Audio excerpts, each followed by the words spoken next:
Today's tutorial is for people that design their own wedding albums. I'd like to give you just a couple little tips to maybe make your job a little bit easier. The first thing I've done, I've created an action. I'm going to come up here and go to my actions palette, and I've done an action here that creates my wedding album for me. I'm just going to go ahead and play this, and I create a 10 by 20 wedding album page with guides. And I'm going to get rid of my actions palette now. I'm through with that. Pull up my layers. What I've done now, I have it where my black fill layer is on bottom and a accent layer is on top. I'm just going to turn off my accent layer for now. But in my actions, I also create guides, and this is just a good way to center things up. If you want to put something in the center of this portion or this portion, I've got a 1/4 inch for my edges. Alright, now what I'm going to do is put an image in here. I already have an image open, so I'm going to do Control Tab to jump over to this other image. Now I've cleaned this image up already and it's ready to go into my album. So I'm going to do Control A, Control C, Control W. And I'm going to say no in this case. Now Control V will place that into my album page.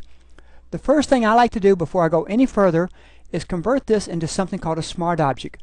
I went to my Layers palette and right-clicked and convert to Smart Objects. You can also do that under Layer, Smart Objects, convert to Smart Object. But we always do things the same way every time. It has a square edge, things like this. So I'm going to do something a little different. The first thing I'm going to do is I'm going to size this down a little bit. I'll move it over and do a Control T. And the good thing about doing this as a Smart Object, you can come back and resize it back to its full size with no problem. And holding down my Shift key lets me size it down. Hit my Enter key to set that transform. Now, by my guides being up here, it's going to jump right to the center of that guide every time. So it's on Snap to Guides. Now what I want to do is a little different. Other than having these square edges like I always do, I'm going to go over to my Shapes tool and go to Rounded Rectangular tool. Now up here in my shapes, the first thing I'm going to do is go to Radius. I'm at 5 pixels. I'm going to type in 100 pixels. Now I'm on the very first one over here. I have 3 choices on the top, and I'm going to choose my very first one, which is Layer Pixels. And I'm just going to draw a box, and it's going to give me these round edges, which is good, but I got to do something. Over in my Layers palette, I need to change my stacking order. I'm going to pull this one down so this one is on top. Now what I'm going to do is group these 2 layers together.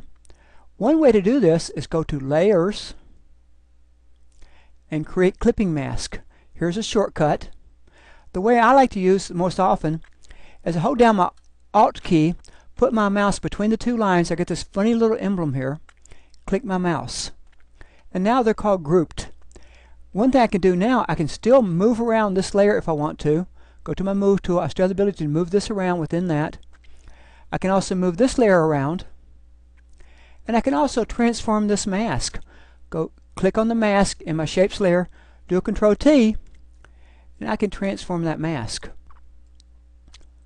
Very cool if I want to. And the way I'm doing it now as a Smart Object, say I'm not happy with this image being small.